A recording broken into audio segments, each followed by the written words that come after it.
I would like to introduce our speaker for today, Chaplain Jasmine Gomez. Certified by the National Association of Catholic Chaplains, Chaplain Gomez is an alumna of Fordham's Graduate School of Religion and Religious Education, where she earned a master's in pastoral care and mental health counseling. Influenced by Catholic social teaching, Ignatian spirituality, and person-centered therapy, her approach to chaplaincy is deeply rooted in empathy, active listening, and honoring the dignity of all individuals. Though she regularly works with cardiac patients, their families, and staff, Chaplain Gomez also serves those with Catholic-specific and/or Spanish language needs. She leads a variety of groups, workshops, and spiritual gatherings, including the Waiting Room Project, the Divine Mercy Chaplet, and the Cardiac Staff Spirituality Group. Chaplain Gomez considers her role as a chaplain to be a great honor, and she strives to fulfill her duties ad majorem Dei gloriam, which translates to for the greater glory of God. It is my pleasure to introduce Chaplain Jasmine Gomez.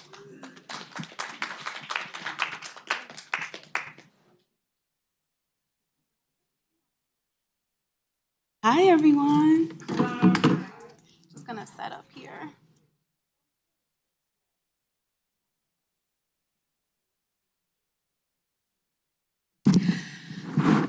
So, as Nadia mentioned, my name is Chaplain Jasmine Gomez, and I'm super happy to be here with you today. You have no idea. I've been looking forward to this. And I should, before I get into the presentation, give a disclaimer that even though I'm a chaplain and I'm dressed in black, I'm not the Grim Reaper. That is a connotation that a lot of people have about chaplains just coming for end-of-life needs. But chaplains really are here in the hospital, including here at Hospital for Special Surgery, to provide emotional and spiritual support. So if ever you should need a chaplain because you're having a tough time making a decision, you are feeling concerned about a diagnosis that you received, you're feeling confused about where your life is right now, a chaplain will provide you with support in that experience. So please reach out to your chaplain. I should also mention that today's presentation is not a lecture. Today's presentation is not a lecture. It's more an opportunity to provide you with some tools that you can keep in your toolkit. Experiencing chronic pain is not an easy thing to endure, and there are so many levels to it that people cannot begin to imagine. Experiencing chronic pain can lead to increased loneliness because you're in your house with pain. It can be added costs because you're spending money on medications, you're spending money on taxi because you know that you can't make it to the bus stop, or because you can't wait for Access-a-Ride to show up and you need to get to your appointment soon because you need attention now. There's so many levels to living with chronic pain. And so if you have the tools in your toolkit, you can better overcome the emotional and spiritual challenges that come with dealing with chronic pain.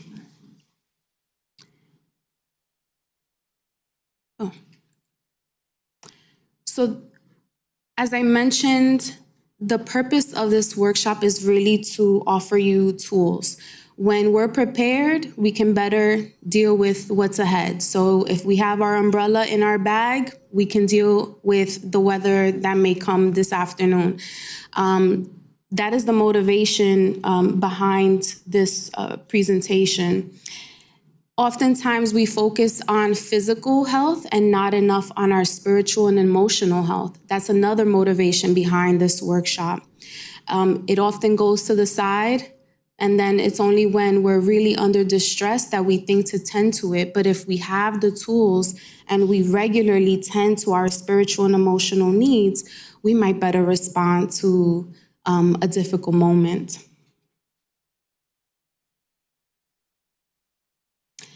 So what I first invite us to do is to think about our motivation. What motivates us right now in this stage of our life?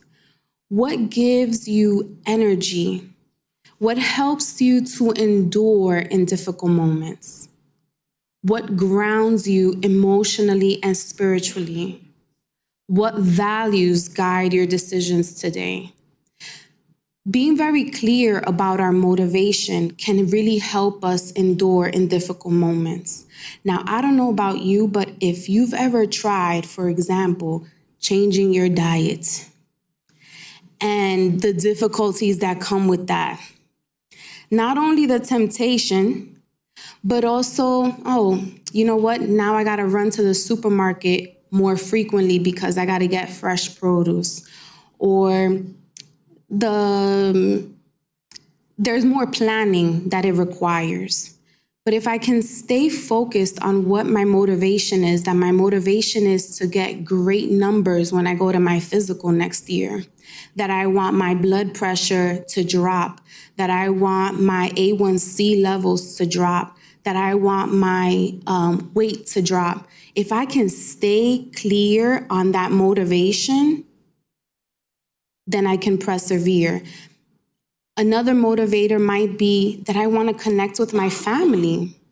I want to be there for my family, so I have to endure difficult moments in taking care of my health so that I can be there for my family, so that I can be there for, some of you may want to be there for your grandchildren. Some of you may want to be there to see projects that you have at church or in your community. You want to see where those projects will go. So that might be your motivation for really putting some thought into how you're going to take care of yourself spiritually and emotionally.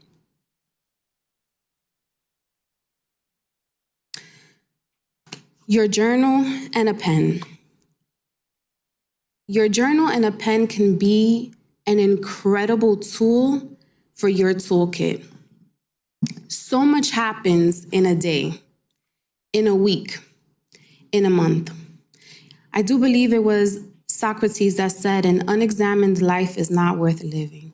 Now, I don't want to go into doom and gloom, but what I'm saying is that when we don't stop and reflect on patterns, on what's going on within us, we can lose our way.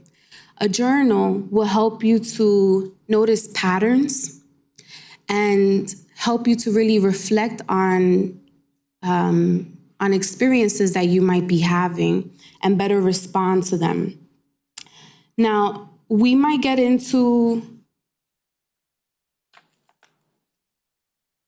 putting blocks between us and journaling. We may say, oh, I can't do it every day. I don't write eloquently. I don't know what to say.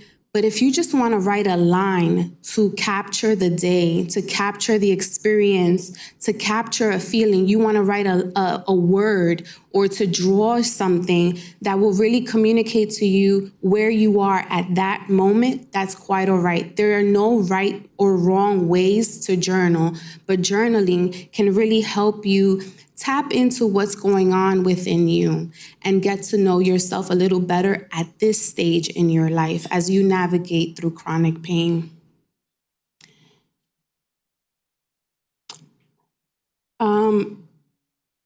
I also want to talk a little bit about understanding your personal process. I'm standing here providing you with general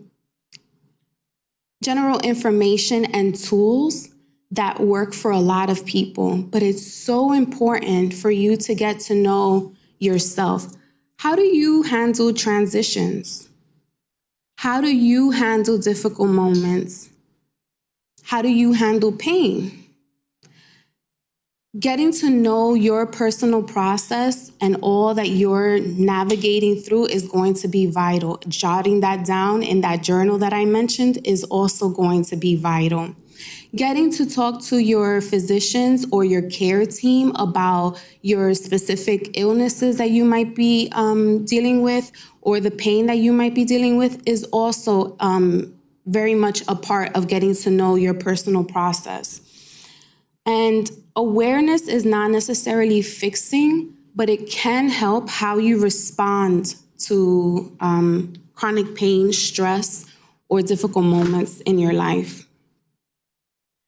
I want us to stop here and pause for a moment. We've talked about motivation, we've talked about journaling, and we've talked about getting to know our own personal process. So I want us to just take a moment now and reflect on what our personal motivation might be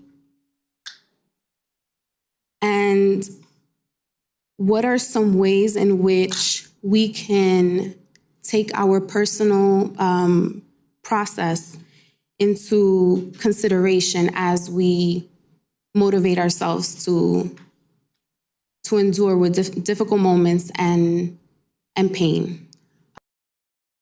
I'm sorry, anybody who's dealt with immense pain knows how that is so debilitating, how it blocks everything else that might be on your mind. You'll forget something that you have to do because you're feeling such immense pain. But if you can jot it down, if you can jot down what you're feeling, it can help you to navigate through that pain. And also jotting down what it is that you have pending, what it is that you have on your agenda for that day. Really writing, there's nothing that will replace it. I know that we like to rely on our minds a lot, and we like to rely on technology, but there's something to be said for writing. The act of writing really helps cement information into our mind, and then being able to look back on what we've written down, like I mentioned, is really helpful in helping to recognize patterns and help us get to better know ourselves. So I'll give you an example. I broke my leg in 2021, and I had to go to physical therapy. Knowing that I was always going to be tired after physical therapy, there were things that I did before my session, instead of afterwards. Afterwards, I'd really let myself just relax. I knew that I needed to soak, so I would prepare the space so that I could have my soak. Like, just getting to know myself as I journaled helped me to better respond to the situation. It helped inform my process. Goals, specific, measurable, and attainable. Sometimes we might set goals for ourselves that are really unrealistic. If I know that I'm dealing with a chronic illness or chronic pain, the idea that I'm going to be pain-free in 1 year might be unrealistic. But if I can say to myself, you know what? I've been journaling. I know that 4 days out of the month, I have terrible migraines. What can I do to bring them down to 3? And bring them down to 3 in 6 months. So really setting goals for ourselves that are specific and then measurable and attainable sets us up for success. To set something that is not written down, not specific, not measurable, it doesn't help us attain it. It's more like a wish versus a goal with a plan that really sets us up for success. If we set goals, for example, that are unrealistic, what ends up happening is that we unmotivate ourselves. Like, we lose that motivation because we didn't reach this goal that was really unrealistic to begin with. And when you're battling with chronic pain, then there are just a lot of components working against you. So if you take a moment to journal and reflect, okay, this is my motivation. My motivation is to spend time with my grandchildren. That's my motivation. And my goal is to better manage my pain so that I can show up for them, so that I'm not home in bed feeling ill, but instead that I can go to their recitals, that I can take them out to the museum. Then that's my motivation. My goal is then to be mindful of my medication and to be compliant with my medication, to go to my appointments, including physical therapy when I don't want to go. Even in the snow and in the rain, I'm pushing myself to do my exercise. So I'm just suggesting that we be specific, and when we are specific with our goals, that it be measurable. If I have chronic leg pain 5 times a month, how can I bring that down to 4? And at the bottom, I put, if you don't know where you're going, any road will take you there. And that really is because a goal and a motivation, and then the goals behind that motivation will help to anchor your process, your personal process. Develop your team. Anyone who is very successful in career, in ministry, nobody gets to the top by themselves. Everyone needs a team. And while we might not be talking about career goals here, if you want to attain even those personal goals of hanging out with your grandchildren on the weekends, then we really need to have our team, our squad, our spirit squad to support us. That can be your family members, your friends, your former co-workers, your neighbors, your church, your therapist. There can be so many people that provide you support on your journey. Next, I want to suggest that you analyze your surroundings. Does your surroundings support you in attaining your goals? I'll give you an example. I like to keep things nice and neat.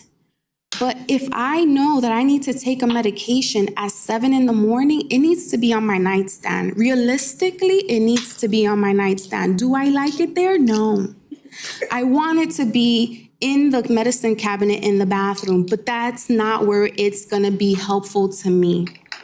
If I know, like I mentioned earlier, that I'm going to physical therapy and I'm in a lot of pain after physical therapy, I need to put water in that kettle before I leave so that I can just turn on the kettle, heat up the water, and prepare that foot soak. Analyze your surroundings. Create a space that supports you. If you know that when your sugar gets high, you need to have certain things around to help you with that sugar. It might be, I think it's peanut butter, I read, that'll help you bring it down. Don't take this is not medical advice. But if you know that there's something that'll help you, or your medication, having that by you is going to be most helpful. So it might not be conventional, the way that you organize your space. It may not be aesthetically pleasing, the way that you organize your space, but your space is best used if it supports you. If it supports you in attaining the goals you want to reach, and therefore living the life you want to lead.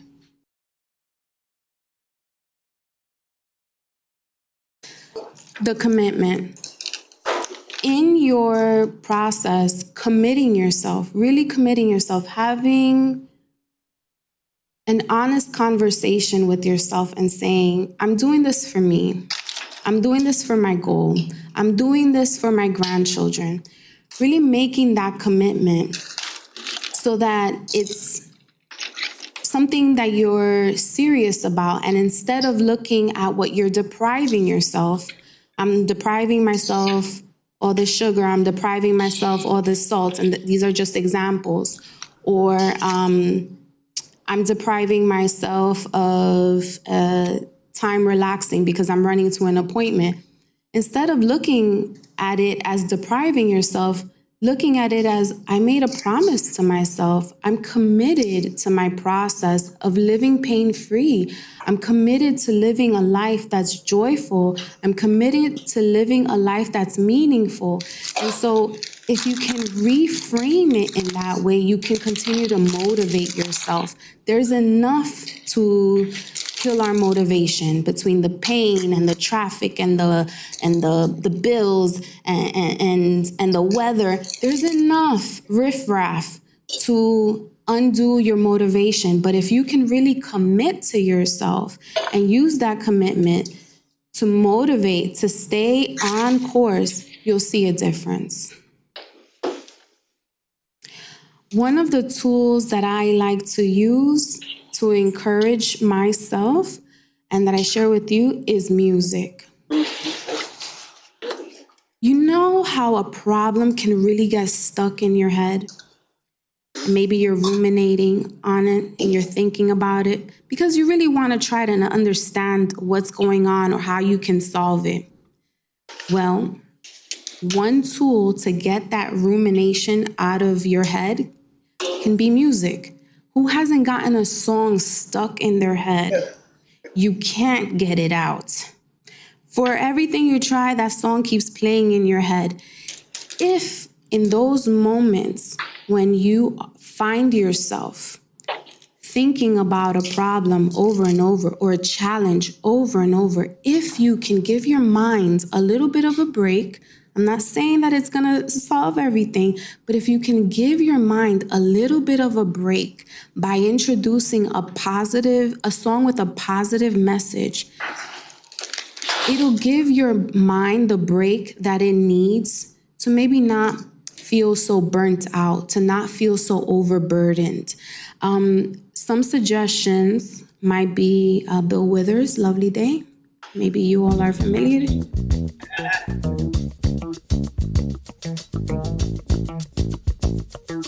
Do you guys know this one?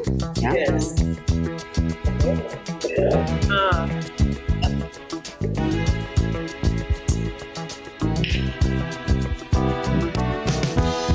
When I wake up in the morning, love, and the sunlight hurts my eyes, and something without warning, love, bears heavy on my mind. Then I look at you, and the world's alright with me. Just one look at you, and I know it's gonna be a lovely day.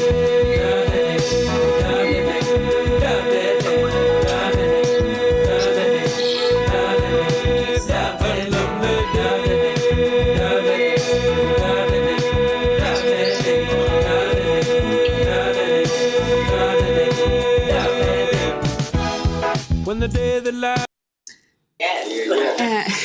So some of y'all know it. Yeah, I hope it stays stuck in your head.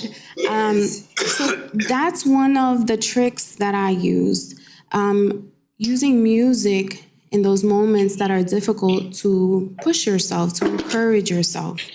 Another thing you might use, which the lovely lady in red mentioned, is prayers. Prayers might be helpful to you. Meditation might be helpful to you. A mantra might be helpful to you. A mantra is like a short saying that you might repeat to yourself. And you can use it even if you're a Christian.